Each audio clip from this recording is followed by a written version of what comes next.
Nebraska's future was on the field for all to see. It was exciting. 3 future Huskers. We will talk about it right here at the Voice of College Football, Huskers Live.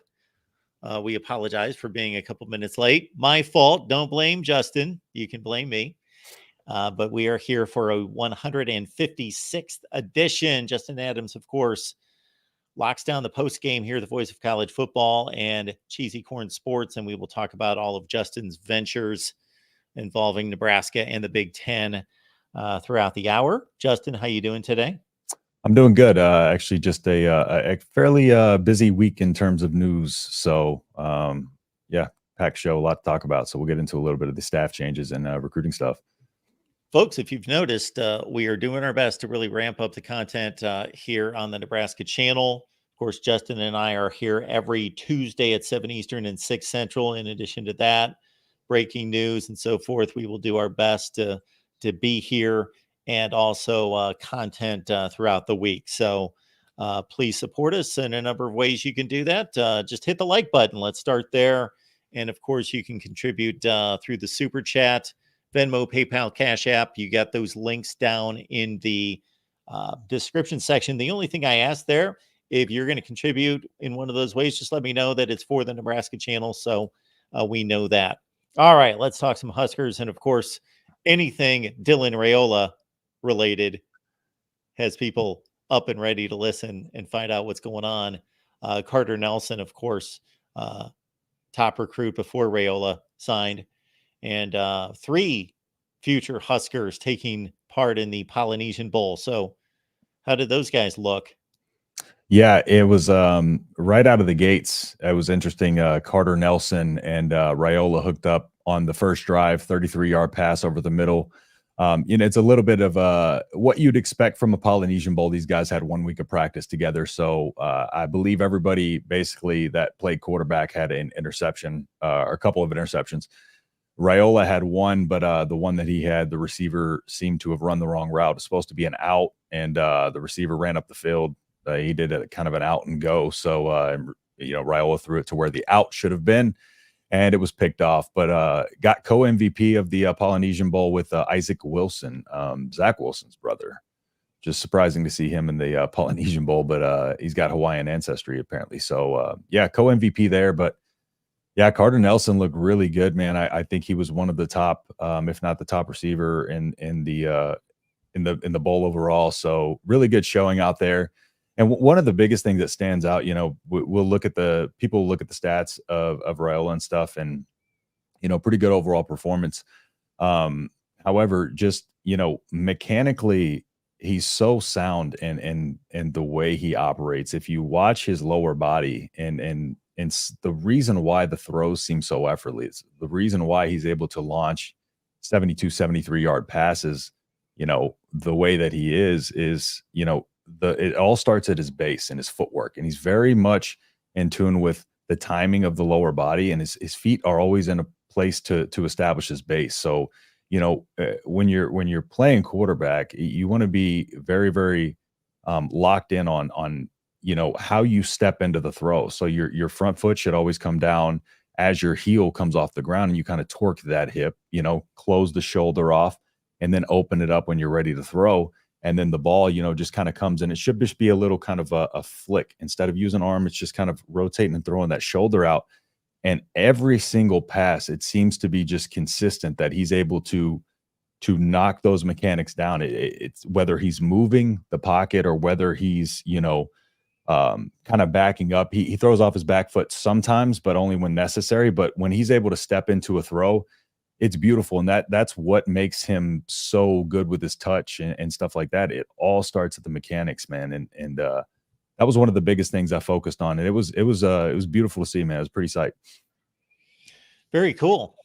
Good stuff there. And did you get enough of a look at the other 2 guys to really draw anything from their performances? Yeah, Carter Nelson, just like he jumps off the screen athletically. He is going to be a handful. Him partnered with Fedoni there, and I'm really excited to see what Satterfield and Rule do with them two. Now that we've kind of established, a little bit of a receiver room of sorts, it seems like we can start to really move these tight ends around as they want, with this positionless type of offense. And he wants to throw these guys in short yarded situations at running back and do little things like that. He'd mentioned specifically doing that, lining up Carter Nelson in the backfield. And so, really seeing his athleticism on display was a sight to see. That pass from Raiola to him, just even the way he went up and got the ball. It's one of those things where you can tell talent when you see it, and he just has the intangibles, and the athletic ability is what they are looking for. And some of these future tight ends in the 2025, 2026 class, these are really hybrid type of guys that can also, get out on receiver. And one of these guys that they're looking at in the future class, 6'6", 215, and can play the receiver. So really making it a point to get these really athletic tight ends that they can move around. And Preston Talmoa was also out there. So yeah, everybody had a very good performance. So it was good. It was good to see. Huskers Live, folks. Appreciate the comments and questions. We will tackle the offseason. Transfer portal, of course, is closed. However, we've had so many coaching changes, and they've all had that domino effect that actually the last couple of days, Justin, we did a transfer portal update, 4 p.m. Eastern. So I'm committed to that the rest of the week. So if you want the latest in the transfer portal, 4 p.m. Eastern time, I'm just going live on the main channel. We're just running through the transfer portal. We're bringing on guests. We had a Minnesota guest today. We're going to have a number of guests on, but it's crazy because the transfer portal is officially closed, but because of all those coaching changes, and I really think it speaks to, even though we're so hyper-focused on NIL driving all of this, it does show that the coach-player relationship does matter because Saban leaves, Alabama players leave. DeBoer leaves Washington. Washington players are just, they're out of there. Then Jed Fish leaves Arizona to go to Washington. Arizona players. And now San Jose State, I'm noticing them being the last in line with Brent Brennan going to Arizona. Their best pass rusher, who was all Mountain West, entered the transfer portal today, their top wide receiver. And so this is just continuing to flood the transfer portal. And I guess I didn't really think of it this way, that we established these 2 windows after the regular season, then after spring practice, but with coaching transitions, that it would just continue almost. It's going to take us almost to spring practice at the beginning of March. And then we're going to have spring practice all through March and the spring games mostly in April. And then bam, transfer portal again. So it's going to just keep going. What is your take on the portal timing of the opening? Like, I get maybe it's necessary, but do you think the timing of the portal opening and closing is just it doesn't seem to fit with the timeline of everything else that happens around it? I think Decembers have become insane for college football coaches. And while when most people talk about changes to the game, the first thought is, well, the student athletes, that they should be the number one priority. I completely agree with that. They're the ones that make all this possible, and they're the ones that have produced the work that has created this giant that's college football and all this money. So absolutely, the student athletes should be at the forefront of our thoughts. But coaches are people too, and I know that they're making a ton of money, but they're not all making a ton of money. I'm talking about also the linebackers coach at Georgia Southern, who has to go through all this and what these guys are dealing with. So the season ends the last weekend of November, and if you're one of 20 teams, you're in a conference championship game. So you're in a conference championship game, preparing for arguably the biggest game of the season. Meanwhile, that's right around December 5th. You're only 10 days away from National Signing Day, which is now moved from the first week of February to 99% signed. Like, I looked through the list the other day just to see, wonder who's still out there for 2024. There's about 3 or 4 top 100 players.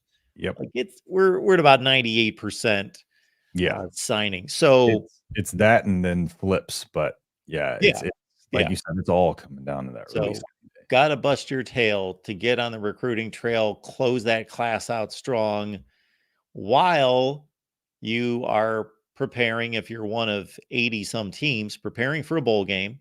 Yep. And even if you, like in this modern time of college football, a lot of people discarding these bowl games as, they don't really matter. Who cares if you win exhibition game? Well, let's even say that's the case. And I don't believe that to be true because the teams that then lose the bowl games get criticized and Yep. and all of that.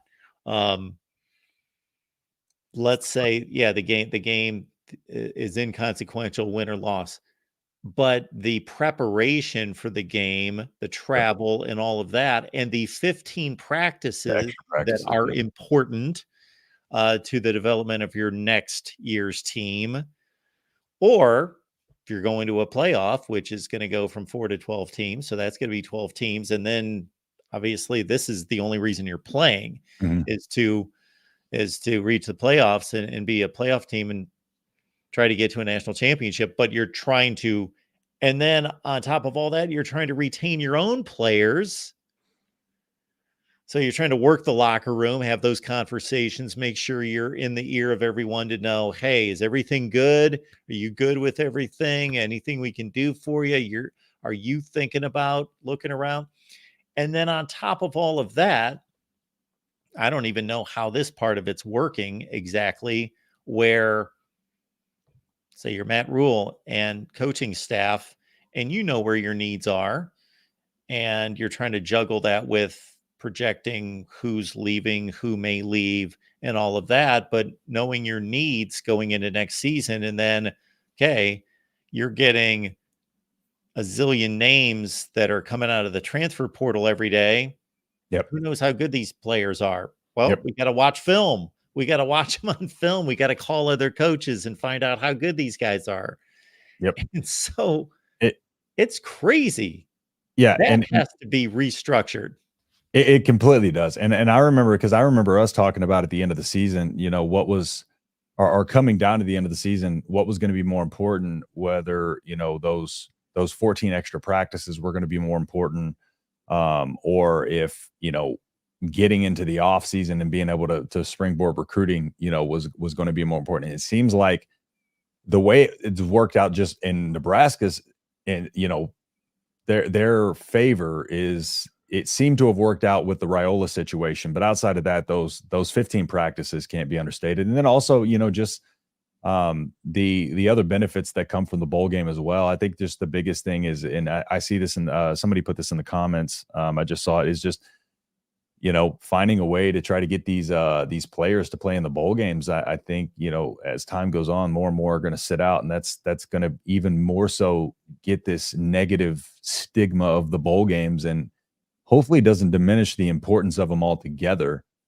Because bowl eligibility is one of those milestones that we use, to garner, success from certain programs, bowl eligibility or how long they've been down for, Nebraska, for instance. We always talk about how long it's been since we've been bowl eligible. So, man, it's the way the college football landscape is changing. It's benefiting a lot, I feel like, of these, teams that are down, being able to go and get some of these guys that are in the two deeps, three deeps from these big name teams. But college football, just as the fabric of college football, is just it's slowly going away, and we'll even get into that a little bit more when we get into the staff changes, about how the structure of these even staffs look and are changing, as time goes on. So yeah, it's super interesting, but it's kind of sad at the same time, because it's just the game that we know is kind of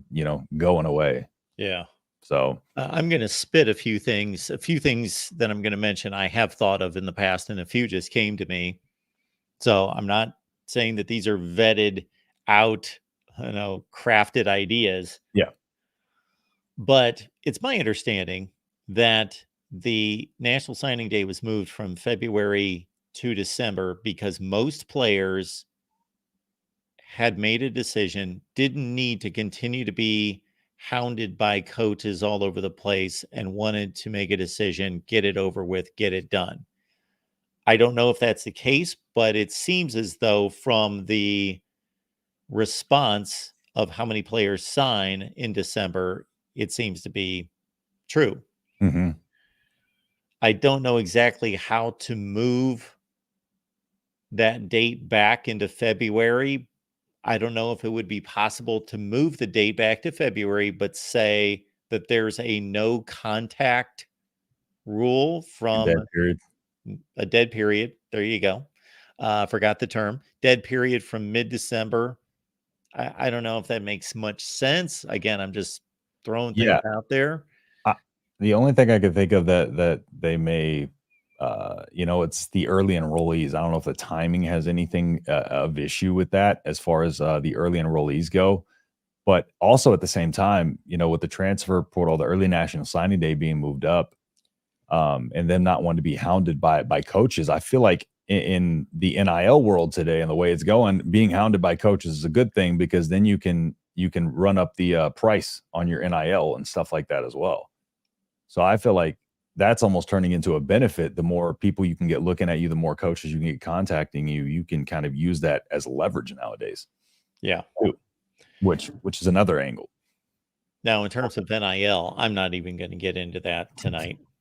Yeah, I've got all sorts of ideas, and I've got ideas and possible solutions, but I also admit a lot of them are, I don't know if this would work, but yeah, and I don't think it's ever going to be what it was or what mhm, people yeah, would like it to be. It's never going to be perfect, but it can be much better than what it is now. absolutely, yeah, So the transfer portal, okay, it opens at the end of the regular season. So all this player movement is going on while teams are preparing for postseason play. mhm, Why can't we move it to January 2nd after New Year's Day? There were no bowl games. There was nothing after New Year's Day except for the national championship game this year. Now that's going to be different with the playoff now. So yeah, I'm kind of fixing it to the current calendar, but that's going to change. And the national championship game's not until January 20th next year. So yeah.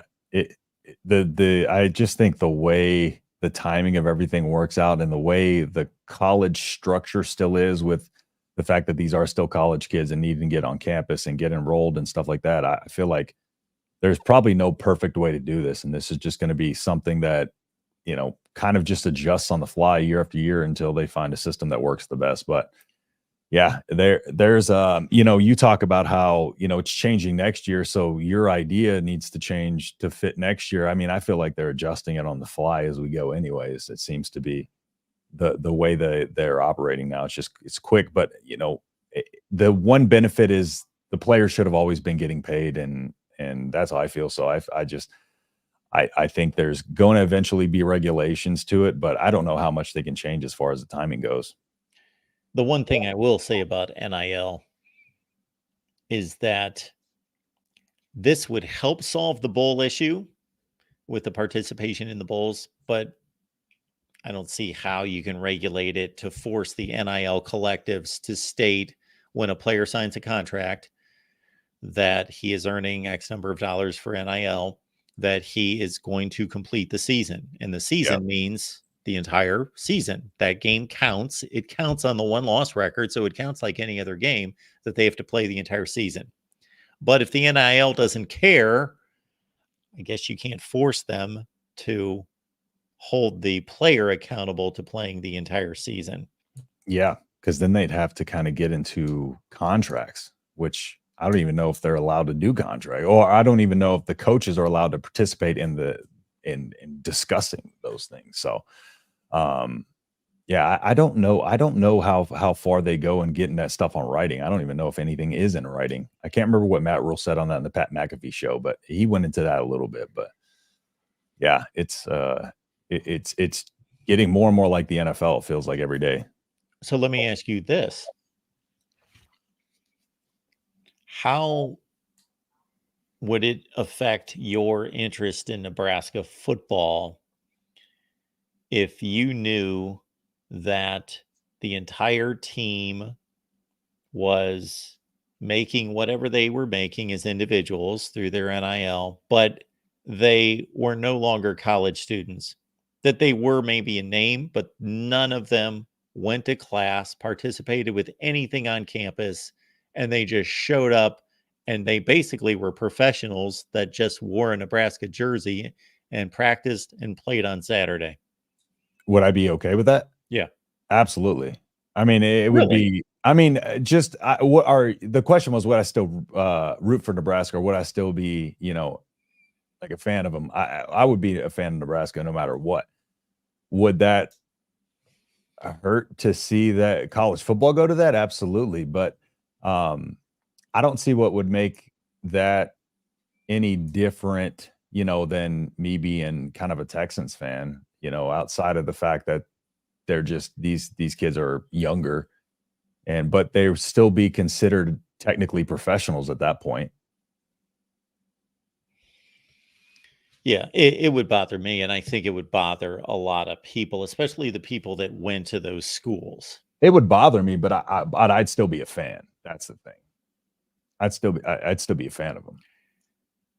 Because when I start to say this, people will think that I have some kind of purist attitude and that I don't realize that there have been money, bags dropped forever and all that. I do realize all this, but let's understand there's only, I don't know what the percentage is, but how many of these players will play in the NFL? It's a small percentage, Very even low, at yeah. Nebraska, even at those type of places.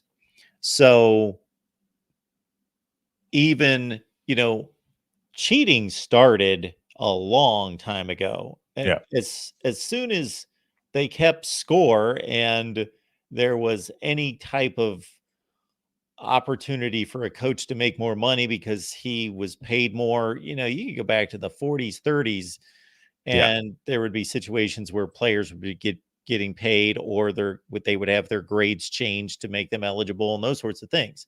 But the majority of players are still there at that point, and even to a large degree right now, because there's only so many that go on to the NFL to go to class, to earn a degree, to do all those things that are part of being a student athlete. Yep. And as long as that's taking place, I feel better about the situation of them being truly University of Nebraska students going to class, legitimately earning grades. And even if they're making $500,000 on the side, great. Yeah. That's still part of who they are, and I that they're still connected to the university that way. I agree with that. Yeah. No, I'm totally with you there. I would still be a fan of the team, but yeah, I'm with you. I think that would just first off, it would be completely unfair to every other student that was leaving and all this other stuff, or and students that actually wanted to, because then you would run into the situation of what if they also wanted to be a student and an athlete, and then yeah, like you said, the majority of them won't make it, but a lot of them will go there thinking they will make it, and then they'll just kind of be hung out to dry with nothing, Yeah. no options too. So yeah, I could see that.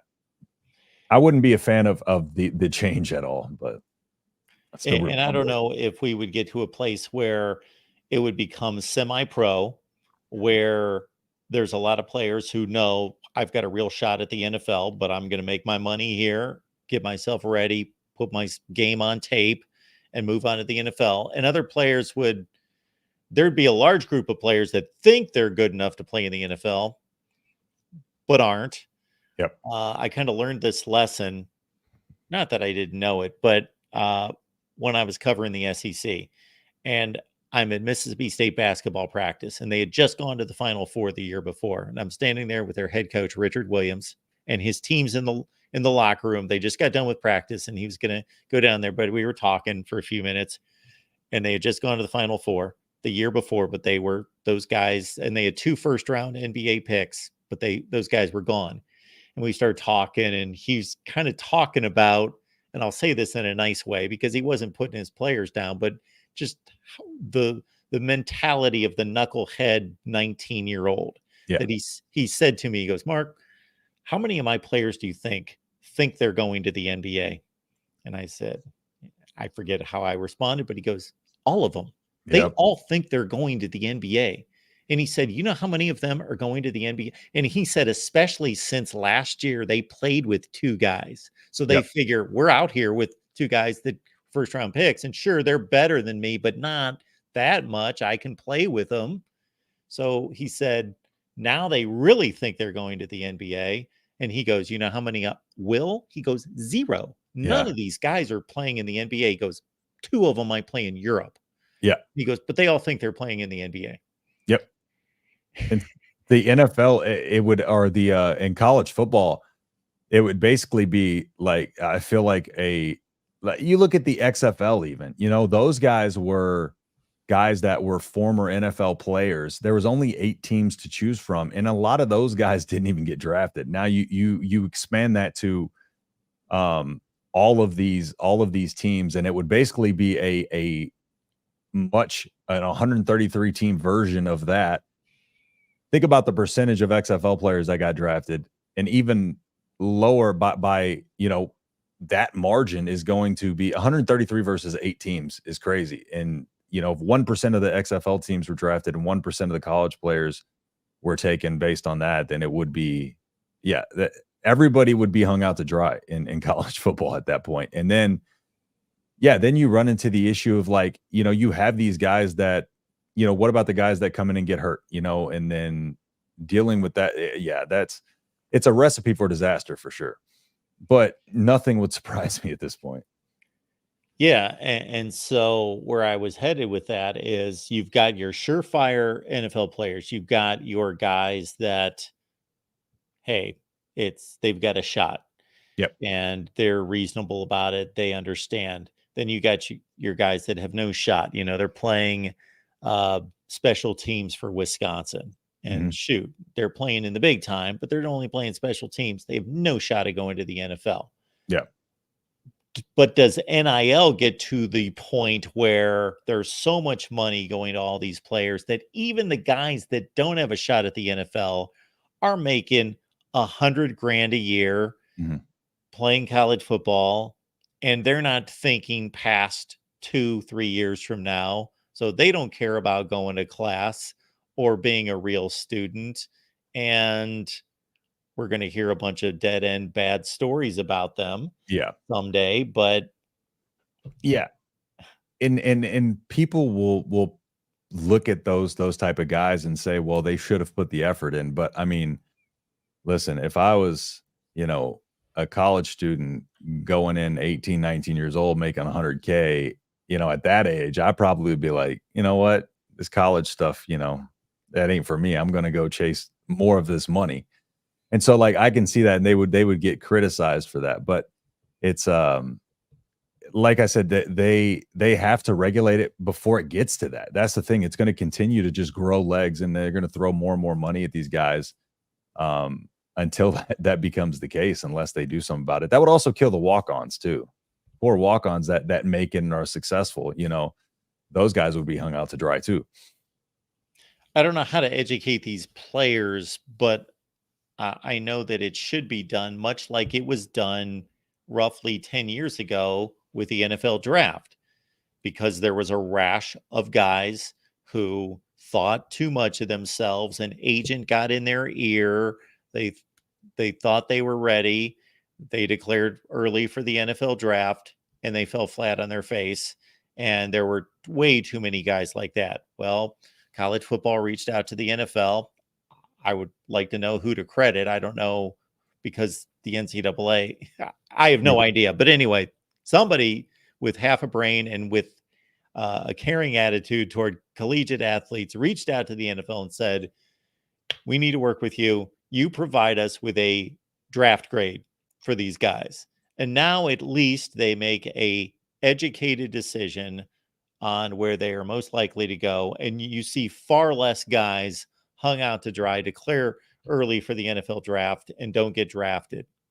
Yep. Yeah. And it's so and that's another thing that I'm noticing in college too, is like the one positive of the NIL is these guys are able to stay longer if need be and not have to declare early and miss. So Do you think that benefit there is, do you think that's something that is these guys should take advantage of, or do you think that, going out early and doing that is risky, or coming back is risky in case they get injured and kill their draft stock?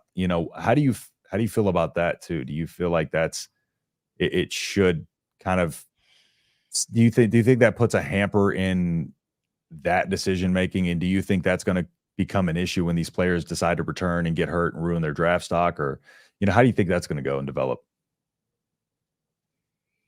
Well, if I'm hearing your question right, I actually think there's more chance of players returning to college football because they can earn NIL money. Yeah, exactly. And no, my thing is though, do you think like when they return, right, then they run the risk of injury, right? They Yeah. can get more NIL money, but then they run the risk of either not being the same player they were the year before and kind of regressing and ruining their draft stock, or getting injured and completely, killing their draft stock depending on the injury. You Yep. know, do you think that becomes an issue, or do you think that's something that is good for them to, be able to? I know it's good for them to be able to weigh that option out, but there's also a lot of kids that are going to be hurt, impacted very negatively as time goes on by this. Do you think that becomes an issue at all? No. No. Maybe I'm not getting your question, or I Because think it's a positive that they have the option to go back to school and improve their draft position and yep, still make money in yep. case something happens. hmm But do you think if a couple players do that, some of these top guys do that and then get hurt and kill their draft stock, do you think that's going to make these players start to second guess those things? Or do you think that's going to keep people from wanting to return back to college? Well, I think they already second guess it. I think most players who knows how they feel outside of the money aspect, Yep. whether they like playing in college, being in college and saying, "Hey, I would love to stay here for a few more years if you could guarantee I'm not going to get hurt." Yeah. But that can't be guaranteed. So I'm moving on to the NFL. I think most athletes make that jump. It's a calculated decision to say, Mhm. how much do I think I really can improve this next season and improve my stock Yeah. versus this is where I'm supposed to go in the draft now Mhm. versus coming back and improving from a fourth rounder to a third rounder. Does that really make sense, and Yeah. risk all of that versus, I'm not even going to get drafted at this point, or I might just barely get drafted. I need to come back and improve my game, or I'm Marvin Harrison Jr. and No matter what. I can't, I can't really get much better. So it's an obvious choice. Yeah. But at least in today's situation, they get to come back to college football Make if money. they so choose and make whatever they're making. Yeah. Yeah, no, I agree. Is it like because you have guys like Spencer Rattler who were supposed to be the first QB off the board, and then the next season they're not even Yeah. able to enter the draft because their stock dropped so far. Yeah. I'm just curious to see how many of those situations that we may run into from these guys that want to return and raise their draft stock. But that was just a thought I had when kind of this transfer portal. There's so many moving parts to it. I mean, there's so many questions we can ask, and that's why it's so hard to even just start to begin on what the changes, improvements to be made are. Just because I feel like there's so many different layers to this stuff. So Yeah. It's there are days it aggravates me, other days it intrigues me and interests me. yeah, Almost like with all this player movement, I don't like it for college football, but I do believe that the players should have that right. And I also think it's interesting when I open up 247 Sports every day and look to see who's transferring. it is a roller coaster. It's just interesting. Okay, well, this dude's leaving, or I have no idea who these three guys are, but now I do, and they're You're, going here and there. And you're an Ohio State guy. I mean, you're loving the portal right now. The portal's been very kind to y'all. I'm just gonna say that. I'll well, say okay, it for you so you don't have to be biased. we went there, right? So should I? Should I make my defense for the Mhm. Buckeyes? Go So ahead. this is the way the game's played now, right? Yep. Okay, this is the way the game's played, first and foremost. Secondly, Lane Kiffin posts on Twitter about Ohio State's apparently spent $13 million. Yeah. Okay, I don't get that criticism. I don't I get don't that either. because, okay, what's the magic number supposed to be? What's supposed Yeah. This is the guy that's coaching the number one transfer portal. It might have been overtaken by Ohio State at this point. But anyway, one of the best transfer classes. So if Ole Miss is spending 6 million, 9 million, Yep. that's okay. But Yeah. 13 million, well, who's to decide what's too much? I think it's sour grapes from the schools that can't afford to spend 13 Yes, of million course it is. because And the the only same reason. Oh, sorry, go ahead. I was just going to say the same Lane Kiffin at this time last year was complaining about Jimbo Fisher and Texas A&M, and we can't spend money like that. We don't have that, and he's buying a team. Well, you're doing the same Thing. thing just because you can't do it to that degree. Yep. There's 133 teams in the country. For the 110 that can't spend what Ole Miss spends, all those coaches supposed to complain and say, I can't spend as much as Lane Kiffin can? Yeah, so we gotta bring it all the way down to, like, the bottom of the school so everybody can be competitive. No, yeah, yeah. I agree. I just think, first off, the Bama news was the best thing that happened to y'all, but, yeah, I'm with you. I just think y'all are killing it in the transfer portal and just out hustling some of these other teams and especially on the money side, so but, And I mean, go ahead. my final point in defense of Ohio State, and I shouldn't have to defend them, I but don't think you should either, yeah. would be we're not talking about Kansas State or Rutgers or whomever, and they could never recruit and get high level elite classes. And then all of a sudden there's this transfer portal. We Mhm. raised $1 zillion and we're buying a bunch of players. Yep. Ohio State kills it every year in recruiting, even in the old style of recruiting anyway. Yeah. We're, we're not gonna make any accusations though, but that's for another show. No, I'm just playing. I'm just playing. I digress. I think too many schools were paying for players back then to Well, single out sure. anybody. Yeah. Yeah. So, All right. Next up on our rundown here, we've got, recruiting. yep, So it was junior day. yep. And I know you've got some thoughts and some news and notes about both the 24 class and revving up this 25 class. Yeah, it was just a big weekend in terms of recruiting, not only in the size of, the amount of kids that were there. So what it was is it's called a elite junior day, and it's another one of those things where, we had 25 to 30 kids on campus, targets from the 24, 25, and 26 class. And, it's a way, as they described, to kind of get them on campus, and then that way so they can set up, eventually set up these visits with them, and then kind of start that recruiting process with these 25 and 26 kids. So, there was 8 4-stars and a 5-star offensive tackle there. And, just the 24 player, that I wanted to focus on, Christian Jones. There's a couple 25, 26 guys that I'll get into. Christian Jones, 25, Chase Lofton, 25, and Jaden Woods as well. I'll get into those in just a second. But Keona Wilhite is the 24 guy that I want to focus on. And he's from out here where I'm at in Arizona, but he's up in Tucson. Washington commit, was kind of just reopened once, the DeBoer news exit came around because he was under DeBoer. And so, looking at Wilhite's film, he's a 6'5", 240-pound, monster, athletically gifted. He's got an 80-inch wingspan. At 60 tackles, 18 and a half TFLs, 8 sacks, and a 74-yard pick six in his senior season. And we don't have a lot of edge rushers in this class, and that's something we really need. The defensive line, as we got Nash Hutmacher, Ty Robinson, those guys. But the defensive line as it sits is fairly good. We just needed some depth on the edge, and especially something we struggled with this past season. And he's a 4-star kid, 3 or 4-star kid, visited Michigan State and UCLA.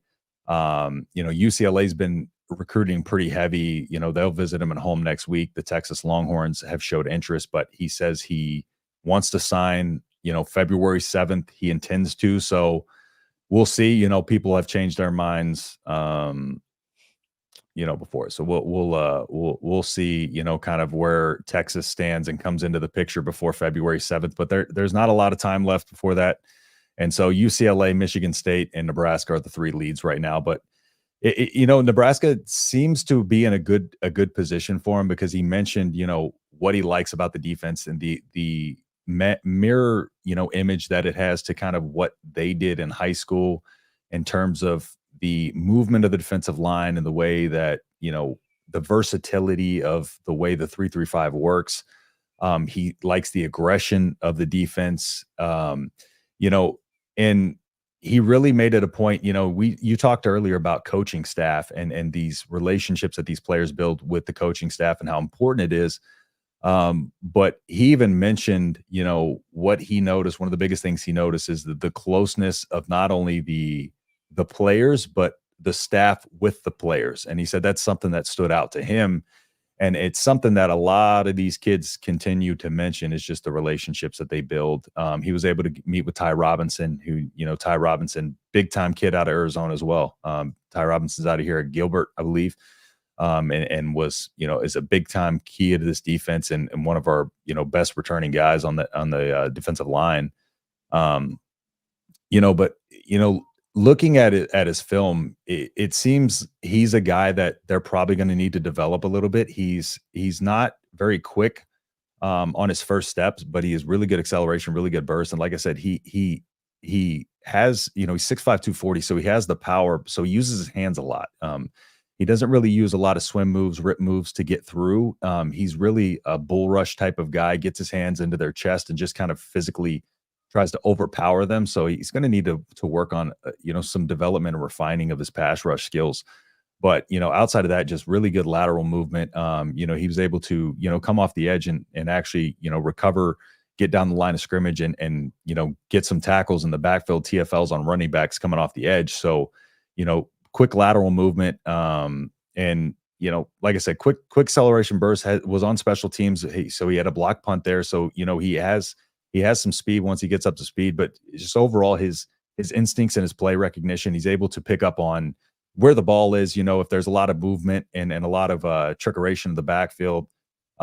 He seems to pick up on that quick. So, really excited about him as an IQ and just as a physical player. And will be really interesting to see how he develops, as a pass rusher on this edge. But the ones outside of that were Christian Jones, outside linebacker from Omaha West Side, number 1 kid in the state. And he just really fits that, 500-mile radius that they got to hit. Chase Lofton is a 6'5" tight end from Millard South. So another Nebraska kid, Chase Lofton, 6'5", 215, can play, tight end receiver. He's the one that I mentioned, very athletically gifted, similar to Carter Nelson. His older brother plays for K-State, though, so that might be a little something that K-State may have a little bit of an advantage on. But he's got offers from Wisconsin, Texas A&M, Miami, Oklahoma, over 70 receptions, over 1,000 yards and 11 touchdowns between his junior and senior seasons. And so, again, just one of those hybrid tight end, guys that can play around the field. Jaden Woods is another one. He's from Shawnee, Kansas. And they interviewed him, talked about reconnecting with these coaches. And that was the important part of him visiting this week. And his offer list is Bama, LSU, Notre Dame. So they're going after some of these guys with big time offers. And they're really, focusing on not only keeping within the 500-mile radius, but also, plucking some of these talent-rich states that fly under the radar. Arizona, we have a lot of good talent from Arizona, from Scott Frost's times, and can here because of his connections in Arizona. Ty Robinson was one of his recruits. So continuing to recruit out of there. And not only that, but matching him up with Ty Robinson, who's also, out of the Arizona area, and another pass rusher that's developed his skills significantly since he's gotten here. I think that puts us in a good position for Keona Wilhite especially. So excited to see the movement on these guys now that the staff has a full year in here, and getting the ball rolling on 25 and 26. So Absolutely. Folks, when you shop on Amazon, and we know you do, and I know that there's going to be like 3 of you that say we don't shop on Amazon, but like 90 some percent of you do. You can use the link that we provide in the description section. And the reason you'll want to do that is it helps us here at the Voice of College Football, and it doesn't cost you a penny, and it's the same shopping experience. So if you go on there, and everybody I've talked to, they say it's completely transparent. You'll just think that you're using whatever link you use now. You'll be automatically logged in. If you're a member, all of those things, please use the link in the description section on Amazon. It's in caps. Grab it right there. All right, Justin, we've got, now speaking of college football changing, and we had a long NIL discussion, this goes right hand in hand with that, and with Matt Rule knowing that this situation, this operation at Nebraska needs to be on point with the whole personnel aspect. And here we go. We've got TCU General Manager Anthony Crispino added to the staff as Nebraska's Director of Football Operations. Yep, and replaces Gordon Thomas. And there was, Anthony Crispino was with SMU, Sonny Dykes, and then went over to TCU after that. So, and Nebraska seemingly just plucked him from there. So it wasn't like he was let go or anything like that. And this is kind of what I alluded to earlier with kind of the staffs following a similar structure to the NFL almost, is, the general manager role does seem like a NFL role, and chief of staff sounds like a military role. I don't know what that was at ASU, or at SMU. But it's what they're kind of doing is they just kind of do what roster management and things like that, and they're going to also help with recruiting and liaising different parts of the recruiting operations, and just kind of like a high level overview of overseeing everything. And I can get more in depth into this stuff in a video. I could post a video getting a little more in depth in this stuff this week, since we're low on time. But it just goes more so into, Keith Williams also was promoted to Director of Player Personnel of high schools, and he was the Assistant Director of Player Personnel before. But these are basically, just other things to line up the future recruiting for this team and the staff, because, the general manager position was, it only was introduced like a decade ago, and has been more and more common these days. So it's not something that's really well known, and what, a lot of people don't know about what their role is and what they do. And it's basically interchangeable kind of with the Director of player personnel role. They're very similar, but they're just a little bit overseeing of the roster management. And then Keith Williams is probably going to be overseeing more so of the logistics of setting up the high school, kids, getting the film, have the team to get the film chopped up for the coaches. And they just take the legwork off of these coaches so they can focus on specifically recruiting, relationships with the kids, practices, game plans, and stuff like that. So, they're overseeing. It was interesting that Omar Hales was let go, a couple weeks ago, because Omar Hales is a guy that has been with Rule for a long time. So it was a little surprising there, but good to see, Keith Williams step up into that role, and just excited to see it. And he's another guy who was already on the staff. So, very, very key in keeping the messaging the same. Not a lot changes in terms of that goes. So, yeah, like I said, I can get a little bit more into it in a later video this week. But yeah, that's the high level overview of it. And, really excited to see, because Crispino has had success at SMU and TCU. So Awesome. Well, you are all over the NFL, Nebraska here, the Big Ten. So fill in yep. the folks on everything you got going. Yeah. So we're over at the Big Ten show. You can find us over there currently. What we're doing is we're just kind of we're doing a Big Ten angle on everything, from every team in the Big Ten, breaking news and stuff like that. Our most recent video that, kind of took off was Washington State, had a guy from Washington had a guy from Washington come on and go over their offseason and the DeBoer and, all that stuff. So just a different angle than kind of what we do specifically on the Nebraska channel here, and more so into the, it's video content of Big Ten angles on everything, everything you think of, football and basketball mainly, but we're going to touch on breaking news and then get into a little bit of some debates in the offseason, team previews, etc. So cool. Really, really fun. All right, folks, make it on back here next Tuesday at 7 Eastern, 6 Central. Bring a friend or two or 50, and let's do it up right here at the Voice of College Football. And you see Justin's Twitter handle, so join him there as well. Yep. And one more thing, just appreciate everybody showing love on the latest videos. I think the Stephon Thompson video is up over 350 likes. So really appreciate everybody showing the love and support on those videos and adding your comments. I like to have the conversations with y'all. So just keep dropping them in there, and I'll keep responding to. Absolutely. Great stuff. Appreciate all of you. And we will see you back here next week. Keep it locked in here at the Voice of College Football. Our next show, we've got an Oregon Live show on tonight. I am not part of that, but 10:30 Eastern over on the Oregon channel. And we will see all of you next Wednesday at 4 p.m. Eastern time as we do our transfer portal update over on the main show. And we will see you next time. Peace.